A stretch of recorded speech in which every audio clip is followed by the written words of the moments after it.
La focale, c'est quoi exactement? C'est quoi ces histoires de millimètres? Comme c'est une vidéo sur les capteurs, bah, on va se faire le lien un petit peu, on va se demander, est-ce que la focale de notre objectif change quand on utilise un capteur plus ou moins grand?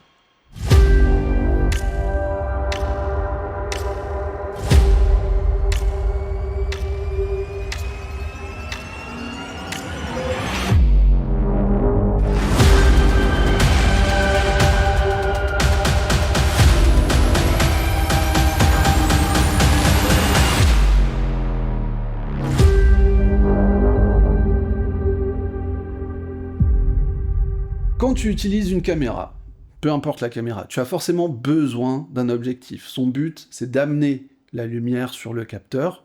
Parfois, tu as des caméras qui ont un objectif intégré, hein, ton téléphone, une caméra de point handicap, des bridges, bref.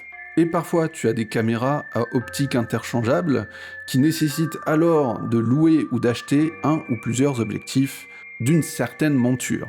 Et si tu as besoin d'aide sur cette partie, j'ai fait une vidéo sur les différents aspects à considérer.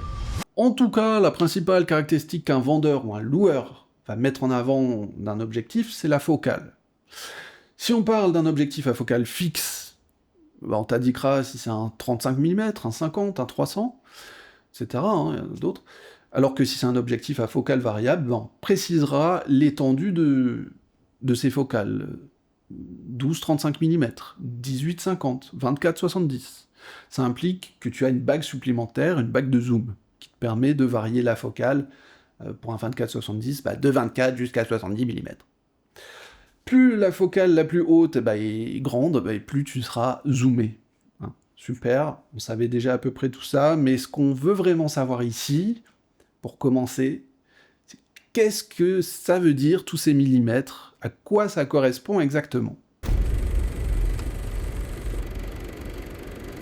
Bon, si t'as fait un peu d'optique au lycée, on t'a dit, la focale, c'est la distance entre le centre optique d'une lentille mince convergente et un de ses foyers focaux.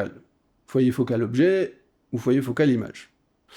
C'est vrai, mais un objectif n'est rarement composé que d'une seule lentille. Donc, si on a un groupe de lentilles, c'est quoi le centre optique?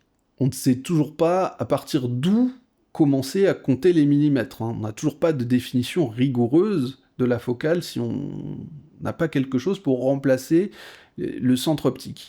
Pour ça, on doit d'abord définir des plans théoriques qu'on appelle les plans principaux. Plan principal objet et plan principal image. Tous les rayons lumineux qui arrivent parallèles à l'axe optique convergent en un point après avoir traversé l'objectif. La distance entre ce point de convergence et le plan d'où émergent les rayons, le plan principal image, c'est la focale, la distance focale. C'est une valeur abstraite, on ne peut pas la mesurer sur un objectif avec une règle. Quand on a une grande focale, les rayons convergent le long de l'axe optique avec un angle serré, ce qui provoque par la même occasion un grandissement supérieur de l'objet filmé.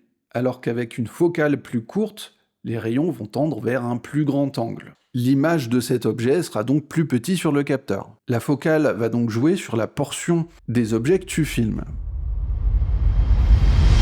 Par contre, il y a quelque chose que j'ai mis très longtemps à comprendre, c'est qu'est-ce qui se passe en optique quand tu joues sur l'autre bague de l'objectif qui est la mise au point. Avec la mise au point, tu déplaces l'ensemble, tout le bloc optique et ses lentilles. Si bien que les rayons convergent toujours avec le même angle, peu importe la distance de mise au point, on a la même focale, mais le but, ça va être d'amener les rayons précisément sur le capteur, là où on en a envie, en fait. Si notre image, elle tombe devant le capteur, ça va être flou. Pareil, si c'est derrière, il faut qu'on amène notre image, notre point image qui nous intéresse, sur le capteur, à la bonne distance de mise au point. Si on veut faire une mise au point sur un objet très près de l'objectif, à ce moment-là, le bloc optique s'éloigne du capteur. C'est notamment pour cette raison que les adaptateurs à soufflet te permettent de convertir ton objectif en objectif macro, ou encore que les objectifs probes se présentent sous forme de longs tubes. Inversement, si tu filmes un objet lointain, un objet, un sujet, si tu veux, en optique, on parle d'objets, toujours des objets, en prise de vue, on appelle ça plutôt des sujets. Bon, Bref, si tu filmes quelqu'un de très loin, le bloc optique se rapproche du capteur. Il se rapproche tellement du capteur que lorsque la mise au point est sur l'infini, le point de convergence devient précisément le capteur. La focale pour une mise au point à l'infini est alors la distance entre le plan principal image et le capteur.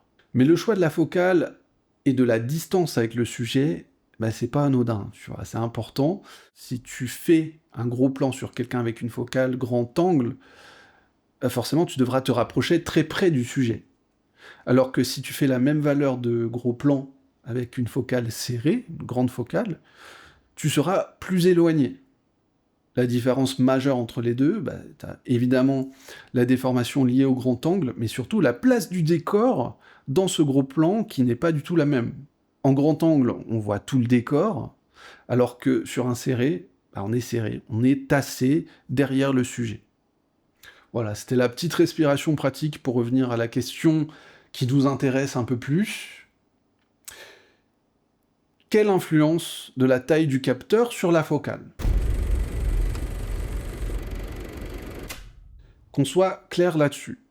La taille du capteur, comme du cercle d'image de l'objectif, qu'il soit grand ou petit, ça n'affecte à aucun moment la distance entre les plans principaux et le point de convergence. On a toujours la même focale. Un objectif 50 mm reste un 50 mm en toutes circonstances.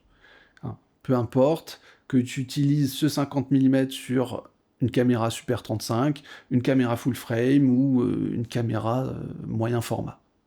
Ces rayons parcourent toujours 50 mm quand ils sortent du plan principal image pour atteindre le plan film ou le capteur avec la mise au point à l'infini. Par contre, il y a bien quelque chose qui va changer si on utilise un cercle d'image d'objectif plus grand et un capteur lui aussi plus grand. On va capter d'autres rayons incidents en fait. Des rayons qui vont se former sur une image elle aussi plus grande. En conséquence, l'image d'un objet qui occupait toute la place sur un petit capteur va sembler plus petit sur un capteur plus grand. On ne va pas capter les objets dans les mêmes proportions. On n'a tout simplement pas le même angle de champ. Un objectif 50 mm sur un capteur moyen format, 65 mm, ça va te donner une image grand angle, là où ce même objectif 50 mm sur un petit capteur, admettons 2/3 de pouce si c'était possible de le monter, ce sera hyper resserré. L'angle de champ dépend à la fois de la focale, mais aussi de la taille du capteur. D'où la formule angle de champ égale 2 arctangentes de la taille de capteur sur 2 fois la focale. En taille du capteur, tu peux prendre la longueur, la hauteur ou la diagonale. Or, ce qui nous intéresse en pratique, c'est de se faire une idée de ce que notre objectif va donner, tu vois. Est-ce qu'on va avoir un grand angle ? Est-ce qu'on va avoir un angle serré ? C'est ça. Comment on se fait pour se donner un repère ? Ça tombe bien, on a un repère. On a la diagonale du capteur. Parce que la diagonale du capteur, ça correspond à ce qu'on appelle la focale normale. La focale standard. Celle qui se rapproche le plus de ce que voit l'œil humain. Elle donne un angle de champ d'environ 45 à 55 degrés pour une vision centrale nette, et la distance des objets les uns derrière les autres a l'air normale. Focale normale. Si tu prends une focale plus grande, l'angle va se resserrer, les objets se rapprocher, bref. Inversement, si tu prends une focale plus petite, tu vas avoir un grand angle, et pour un même cadre, les objets vont s'éloigner et créer une perspective plus fuyante. Pourquoi la focale normale correspond toujours à la diagonale du capteur ? Ça, c'est un truc qui m'a taraudé, je t'avoue. En 2 mots, tu reprends la relation qu'on a mis en lumière à l'instant. Dans l'équation, f devient d, nos d s'annulent, et je me retrouve avec des constantes. Angle de champ égale 2 arctangentes de 1/2. Et ça, tu rentres dans la calculette, boum, ça te fait 53 degrés.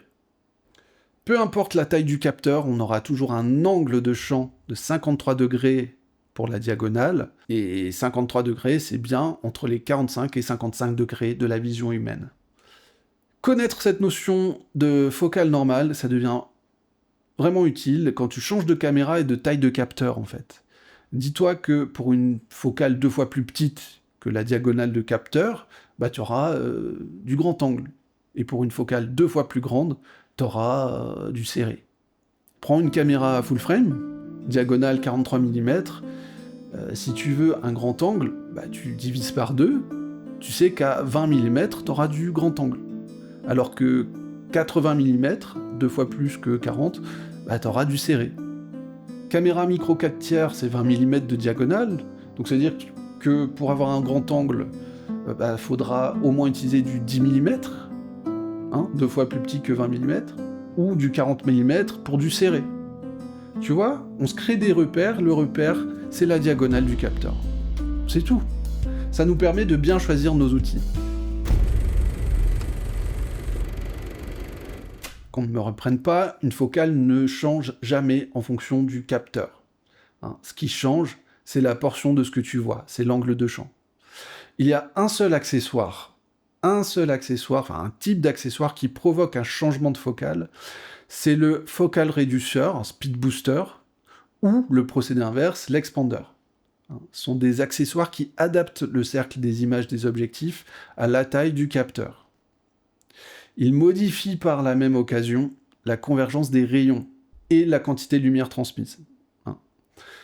Tu prends le ratio qui est écrit sur la bague de ton speed booster et tu le multiplies avec la focale de l'objectif. Ça te donne la nouvelle focale. Pour un speed booster qui aurait un ratio de 0,7, mon 50 mm qui couvre le full frame devient alors un 35 mm qui couvre le Super 35 avec un gain d'1 diaph de lumière.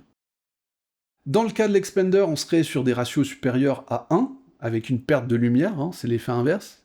Par exemple, tu adaptes des objectifs de Super 35 à du full frame. Pour cet expander dont le ratio est de 1,4, ton 40 mm Orion va se transformer en 56 mm et tu perdras un diaph en cours de route. Leur utilisation n'est pas si fréquente, mais ça existe. Et comme on est dans une vidéo sur la focale et les capteurs, fallait que j'en parle. Pourquoi on a autant de gens qui se prennent la tête avec des histoires de crop factor? À la limite, je vois un cas où ça peut être intéressant de se lancer dans des calculs, c'est si tu veux reproduire le même cadrage avec des caméras de capteurs différents, mais à même distance du sujet. Peut-être parce que tu es dans une certaine salle, il n'y a pas la place de reculer, voilà, bon, imaginons. Donc on veut à même distance une caméra full frame, avec un objectif de 60 mm, et une caméra micro 4/3, quelle focale on va utiliser sur ce micro 4/3 pour reproduire le même cadre que notre caméra full frame. Je te laisse chercher, si tu aimes tester tes connaissances, j'ai fait une vidéo d'interro surprise, que je t'invite à voir plus tard, mais bon, trêve de suspense, si tu veux reproduire le même cadre avec des capteurs différents, il suffit de calculer le ratio des diagonales des différents capteurs que tu utilises, et d'appliquer ce ratio à la focale prise pour référence. La diagonale du capteur micro 4/3, c'est environ la moitié du full frame, 1/2 c'est le ratio. Donc pour avoir le même angle de champ, on divise par 2 la focale du full frame. Ça fait une focale de 30 mm pour le micro 4/3. Donc même cadre au 60 mm full frame qu'au 30 mm micro 4/3, même distance, même composition. Synthèse, que tu utilises un objectif 35 mm sur un capteur full frame ou un petit capteur, à moins d'utiliser un accessoire qui change son angle, comme le speed booster ou l'expander, ça sera toujours un objectif de focale 35 mm. Mais entendons-nous bien sur ce qu'est la focale, c'est une distance de plan qui joue sur la convergence des rayons lumineux. Tu ne peux pas la mesurer dans le réel. S'il y a autant de confusion sur la notion de focale, c'est seulement parce que l'angle de champ n'est pas le même selon la taille de capteur qu'on utilise. Si tu as une surface sensible plus grande, tu agrandis la portion de ce que tu captes, tout simplement. Tout ça a une conséquence bien réelle, tu ne travailles pas avec les mêmes objectifs si tu as une caméra Super 16 que si tu travailles avec une caméra IMAX. Mais pour avoir une idée de ce qu'une focale va rendre à l'image, tu dois considérer la diagonale de ton capteur, et tu te dis que c'est la focale normale. La focale qui respecte les distances entre les objets, un peu comme notre œil, tu vois. En dessous, cette focale normale, tu vas tendre vers du grand angle, alors que au-dessus, tu vas tendre vers une perspective écrasée, et tu vas agrandir les objets que tu filmes. L'angle de champ dépend autant de la focale que de la taille de capteur ou de pellicule. Alors, question pour toi, à laquelle tu peux répondre en commentaire. Si on peut reproduire le même cadre avec des capteurs différents, qu'est-ce qui change de tourner avec des caméras ou capteurs plus grands? Quoi ça sert? Abonne-toi, je te dis tout ça dans la prochaine vidéo. Allez, ciao!